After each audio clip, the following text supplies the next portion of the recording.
À Tribune locale ce soir, un entretien de 30 minutes avec le maire de la municipalité de Lange-Gardien, M. Robert Goulet.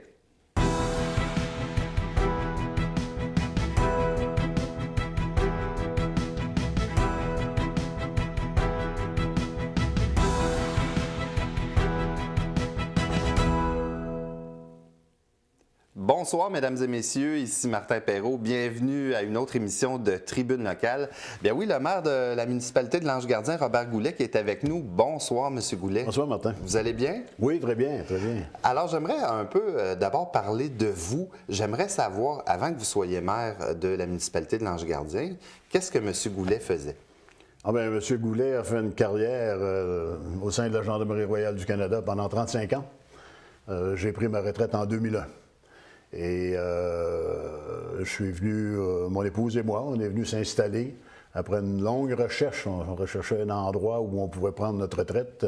Alors, nous avons trouvé Lange-Gardien, nous avons découvert Lange-Gardien et nous sommes tombés en amour avec les lieux. Alors, nous avons acheté un terrain et finalement, nous sommes installés à Lange-Gardien. Et qu'est-ce qui vous a fait tomber en amour avec Lange-Gardien? Bon, pendant plusieurs années, dans le service à la GRC, il est évident qu'on a eu plusieurs mutations. Et on a toujours eu de bonnes maisons, mais des maisons achetées rapidement et tout ça. Puis après quelques années, on trouvait des défauts. Puis, ça, puis on s'est toujours dit, mon épouse et moi, quand on sera à la retraite, on se fera un plan et on se construira une maison à notre goût. Alors, étant donné que je suis issu d'une famille d'ouvriers, j'avais cet intérêt-là de travailler physiquement et de construire une maison. Et je voyais ça comme étant un défi intéressant lors de la retraite. Alors, c'est ce qui s'est produit. On a, pendant près de 3 ans, on a sillonné la région de l'Outaouais, toujours avec des balises quand même assez restreintes. À un moment, on ne voulait pas être trop loin des enfants qui étaient installés à Gatineau. Alors, on s'est limité sur un rayon d'environ 40 km autour de Gatineau. On cherchait un endroit sur le bord de l'eau. Et finalement, on a acheté notre dévolu sur le terrain, l'endroit où on habite actuellement, le long de la rivière du Lièvre à Lange-Gardien. Justement, avant que l'émission commence, je vous avais posé la question, puis je trouvais ça intéressant. Quand on dit municipalité de Lange-Gardien, est-ce qu'on peut dire ville de Lange-Gardien? En fait, on n'a pas le statut de ville. Nous sommes une municipalité. Certaines petites municipalités se disent ville, mais je ne suis pas convaincu que c'est dans la légalité à 100%. Alors, on n'a pas ce statut de municipalité, de ville encore. Donc, ville, c'est peut-être plus réservé pour une plus grande population. Oui. D'accord.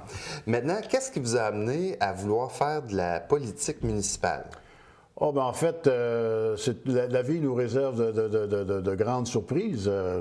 Dans le service, comme policier, je me suis intéressé à la politique dans le but de remplir mon mandat ou mes obligations comme citoyen, mais je n'ai jamais vraiment prêté attention de très près à la politique. Alors, c'est pas de quoi qui m'attirait vraiment.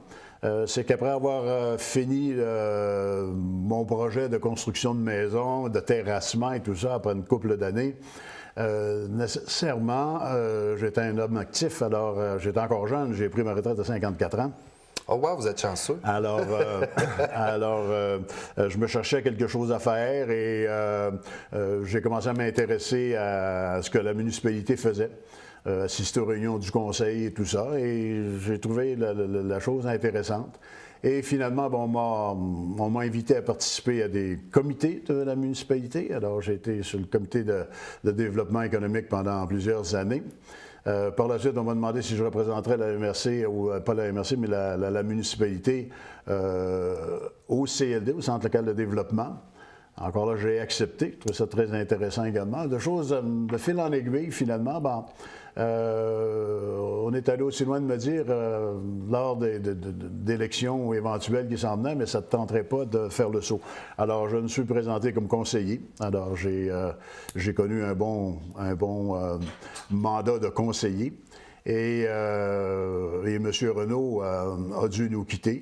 Question d'âge, lui aussi, ou question En fait, son temps était venu. Alors, j'ai pensé que ça pouvait être intéressant pour moi peut-être de tenter l'expérience au niveau de la mairie. Alors, je me suis présenté, j'ai été élu et j'ai été réélu pour un deuxième mandat qui se terminera dans à peu près 1 an et demi maintenant. Donc, finalement, vous aviez pris votre retraite, mais finalement, vous aimiez ça être occupé quand même, là. Ah, ben, en fait, j'ai vraiment pas connu de retraite comme telle.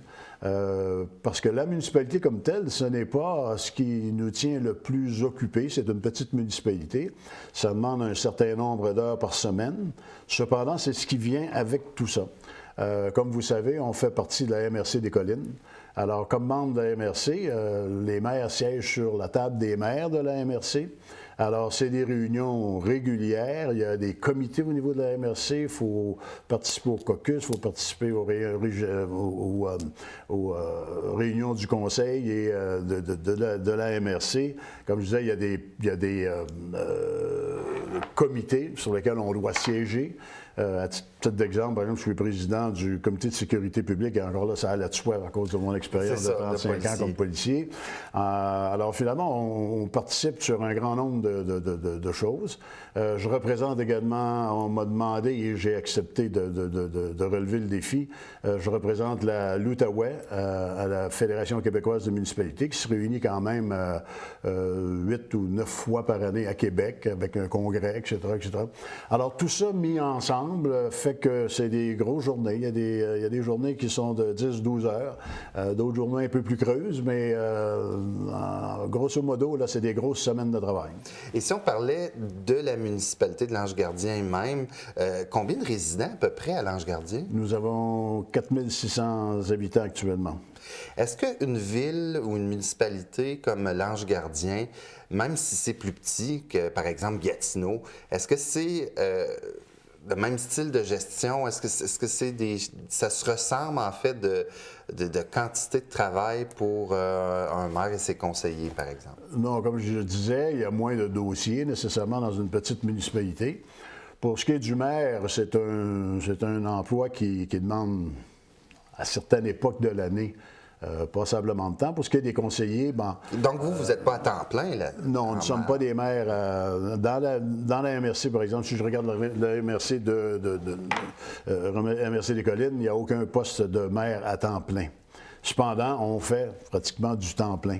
Je dirais, par exemple, quelqu'un qui voudrait se présenter en politique maintenant, il y a tellement de choses à faire, même si notre municipalité est petite, ça demande énormément de temps. Il y a peut-être 10 ans ou avant un peu, mais avant que je prenne le poste de maire à l'Ange-Gardien, mes prédécesseurs faisaient ça un peu, je dirais, à temps perdu, et certains avaient un travail à plein temps, donc les réunions se tenaient le soir.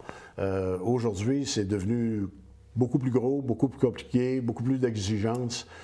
Comme par exemple à la MRC, presque toutes les réunions se font dans le jour, durant la journée. Alors, ce qui veut dire qu'une personne qui a un travail à temps plein, ça ferait beaucoup de difficultés à rencontrer ça.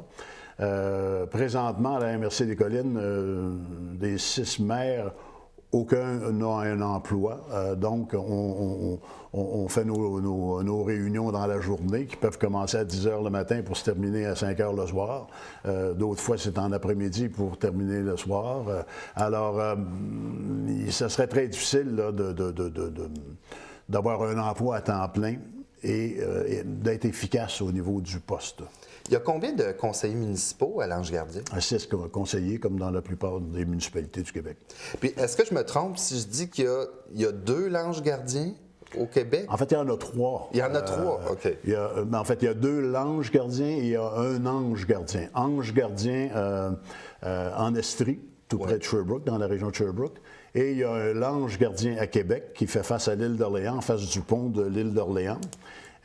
Qui est en fait la terre de mes ancêtres. Les gens qui ont immigré au Canada se sont installés, les Goulets se sont installés à l'Ange-Gardien. Et étonnamment, je me retrouve, moi, dans l'Ange-Gardien en Outaouais. Vous a ramené à l'Ange-Gardien, mais pas le même. En Outaouais. Alors, c'est bon, ça. À l'occasion, ça porte à confusion. Maintenant, avec les systèmes électroniques et les codes postaux puis toutes ces choses-là, c'est moins compliqué. Mais il fut un temps où le courrier se promenait d'une municipalité à l'autre. C'était pas nécessairement expédié au bon endroit. On a moins de problèmes aujourd'hui maintenant.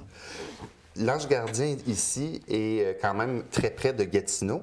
Est-ce que vous avez des collaborations avec la ville de Gatineau? Ah, bon, on est très près de Gatineau. On travaille beaucoup avec Gatineau. En fait, il faut comprendre que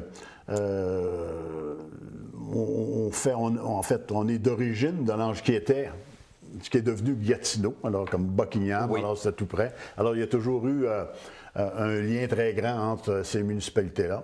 Oui, il y a un lien. Chez nous, par exemple, nos citoyens savent très bien qu'au niveau de culture, sport et loisirs, nous avons une entente avec la ville de Gatineau qui nous permet d'offrir à nos citoyens des services de la ville de Gatineau. Alors, tous nos gens ont une carte. Ils peuvent demander leur carte blanche pour avoir accès à tout ce qui est de sport, culture et loisirs à Gatineau, que ce soit ici, à Buckingham, à la piscine, ou tout autre endroit dans Gatineau. Alors, c'est ouvert à nos gens.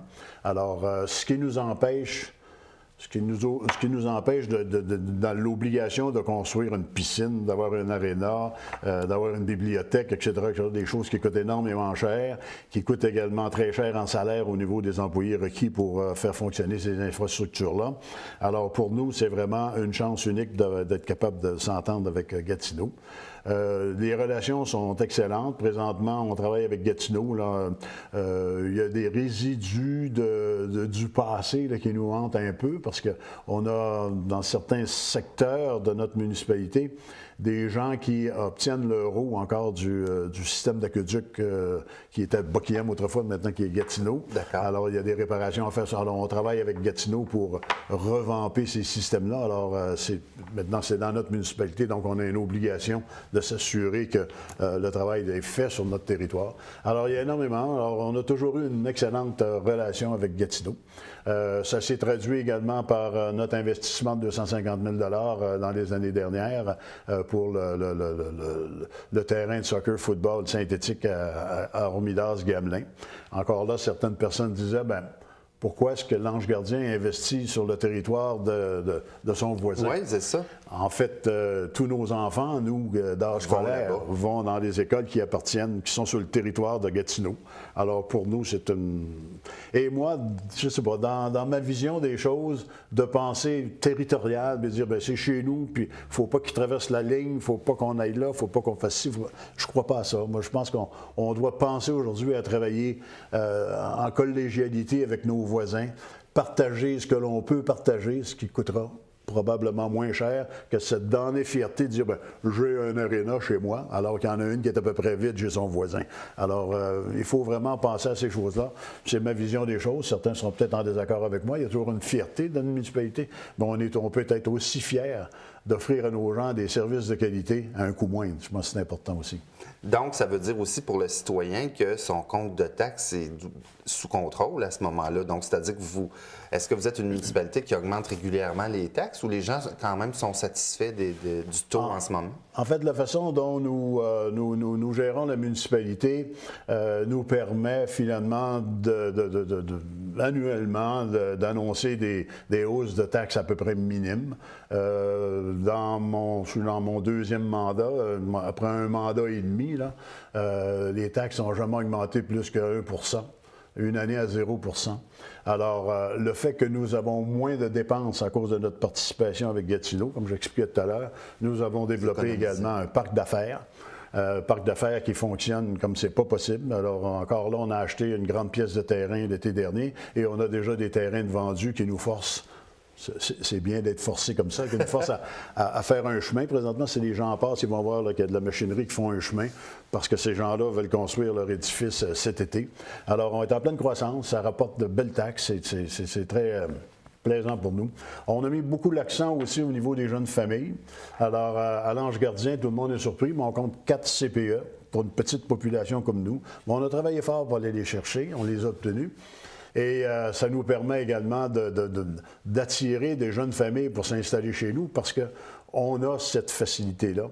On a de très beaux parcs qu'on a développés, encore là, qui attirent les jeunes familles. Alors, ça permet une croissance en termes d'habitation. Donc, encore là, l'Ange Gardien, depuis que je suis ici, moi, ça a plus que doublé là, depuis le temps. Alors, on est en pleine croissance. Mon cher M. Goulet, est-ce qu'on va faire une toute petite pause et on revient dans quelques instants? Merci. La première fois que je l'ai fait, j'étais vraiment nerveuse. J'ai même demandé à ma cousine de me rassurer. Comme elle l'avait déjà fait avant, elle savait comment ça se passerait.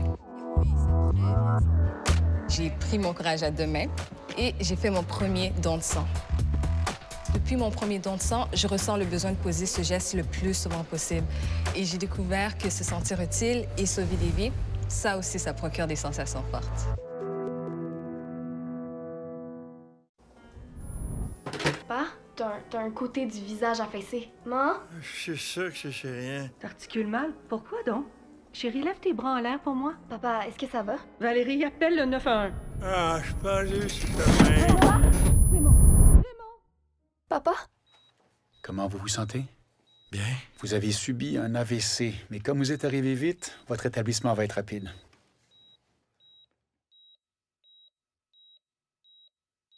De retour à Tribune locale avec notre invité de cette semaine, M. Robert Goulet, maire de la municipalité de l'Ange-Gardien. M. Goulet, est-ce que les citoyens de l'Ange-Gardien sont des genres de citoyens qui s'impliquent beaucoup dans la vie municipale, c'est-à-dire dans les dossiers, se présenter au conseil pour écouter les réunions? Parlez-moi un peu de vos citoyens.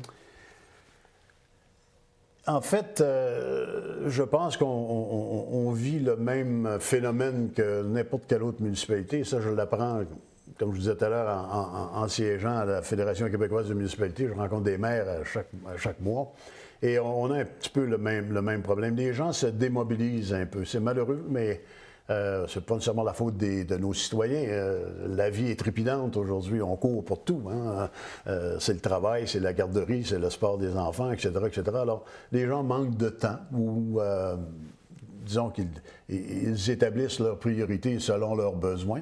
Alors, c'est sûr qu'il y a plus ou moins d'implication. Cependant, on en conclut, lorsque je vois ce qui se passe ailleurs, parlant comme je disais, avec d'autres maires, lors de nos réunions du conseil, on a peu de participants. Il faut dire qu'ici, on est choyé parce qu'on a vous, la télévision communautaire, qui êtes là, qui amenez ça dans les foyers. Donc, les gens n'ont pas besoin de se déplacer. Maintenant, on n'a pas vraiment un compte-rendu du nombre de personnes qui participent, mais ça doit quand même être assez intéressant comme nombre. Alors, donc, peu de participation, mais il faut dire également que on n'a pas de débat. Souvent, les gens nous disent, bon, on ne va pas chez vous parce qu'on ne va pas à vos réunions parce qu'on fait juste vous écouter, lire des documents, puis il n'y a pas vraiment d'intérêt. Alors qu'ailleurs, c'est trépidant, puis tout ça. Alors, moi, je leur dis tout simplement, mais c'est parce qu'on s'entend bien. On s'entend bien, on a un bon conseil. Moi, j'ai dans mes deux mandats, jusqu'à date, j'ai d'excellents conseils, des personnes compétentes, des personnes intéressantes, puis qui sont capables de faire la part des choses. Et les discussions, bon, on les a en caucus, porte fermée. Et ça arrive qu'on s'accroche dans des dossiers, qu'on n'est pas nécessairement d'accord, mais finalement, après une bonne et saine discussion, bien, les gens se rangent d'un côté comme de l'autre. Et finalement, lorsqu'on se présente en public pour la réunion du conseil, bien, il n'y a pas de complications. Vous avez remarqué, à cause de votre implication tous les mois avec nous, qu'il n'y a même jamais de personne qui demande un vote parce qu'on a déjà fait ce travail-là. Et les gens ne sentent pas le besoin d'être en contradiction avec l'ensemble des autres et tout ça. Alors, ça va très, très bien. Moi, j'aime cette façon de travailler, de prendre le temps de discuter, d'éviter de se tirailler inutilement, puis de faire un spectacle qui n'est pas toujours très, très joyeux lorsqu'on regarde dans certaines municipalités ce qui se passe aux réunions du conseil. De l'expérience que vous avez maintenant comme maire, si magiquement on vous transportait maire d'une grande ville, exemple, vous étiez à Québec, là, mettons, est-ce que c'est quelque chose qui vous intéresse à plus grande échelle, la politique? Non. Non? Non, définitivement pas. Non, j'en ferai pas une carrière. J'adore ce que je fais, au niveau où je le fais. Ça demande déjà passablement de temps. mais je n'ai pas vraiment cet intérêt-là d'être de grand chef, là, et puis dans une grande municipalité avec des grands dossiers, puis de voyager un peu partout, etc., etc. Donc, j'ai pas cet intérêt. J'adore ce que je fais présentement dans la même petite municipalité, comme je disais, où ça va bien, on s'entend bien.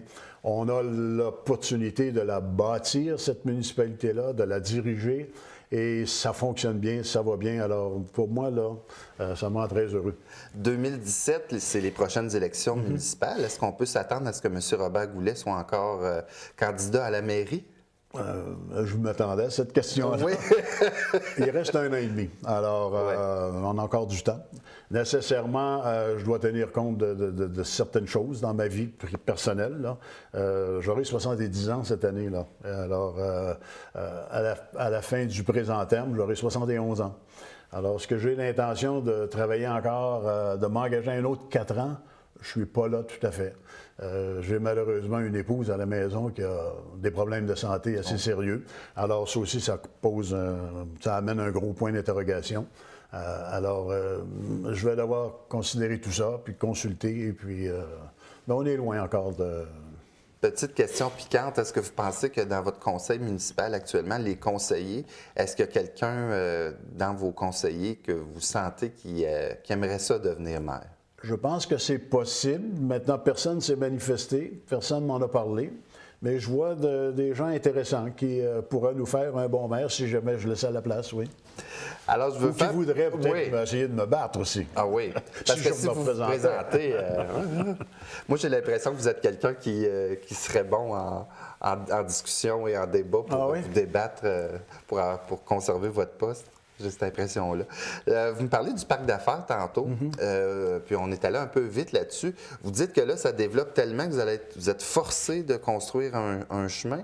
Ça va se faire quand, ça? Bien, le chemin il est en construction actuellement. Alors, c'est déjà, la machinerie est là. Puis on développe parce que les gens qui ont acheté des terrains veulent absolument construire cet été. Alors, il faut leur faire un chemin pour qu'ils puissent se rendre. C'est des terrains qui sont en façade de la route 309. Alors, une belle vitrine pour eux. Alors, on aura de beaux bâtiments là. On a déjà de beaux bâtiments sur la 309. Alors, ça va se continuer de l'autre côté du chemin industriel. Alors, c'est vraiment intéressant. Puis, pour nous, sur le plan financier, c'est un peu extraordinaire. C'est des beaux gros bâtiments qui nous rapportent de belles taxes et puis tout ça. Et on a d'autres bâtiments qui sont actuellement en construction dans la partie plus arrière de la phase 2. Alors, ça aussi, ça va très, très, très bien. Alors, je pense qu'on regarde encore pour une très, très bonne année pour l'Ange Gardien. Et vous savez aussi que les citoyens aiment ça, des belles routes, des beaux chemins bien pavés. Vous me parlez qu'il va y avoir des travaux pour vos rues. Oui, on a des travaux cette année. Comme chaque année, au budget, on réserve des argents pour des travaux de maintenance, de rénovation. Alors, cette année, pour les gens qui sont concernés, alors nous aurons des travaux sur le chemin Farnham, Deschênes, Lauzon, Clemenhagen, une pavage, une partie du chemin de la mine et les travaux d'amélioration sur le chemin limitrophe entre notre voisin Mayo ou plutôt l'autre, la voisine, avec nous, là, sur le chemin Townline. C'est un chemin qui est mitoyen, qui nous appartient en moitié. Alors, avec cette municipalité-là, on va pouvoir faire des travaux cet été pour améliorer beaucoup ce chemin-là. Vous me parliez avant l'émission de quelque chose que j'ai trouvé très intéressant, les fleurons du Québec. Oui.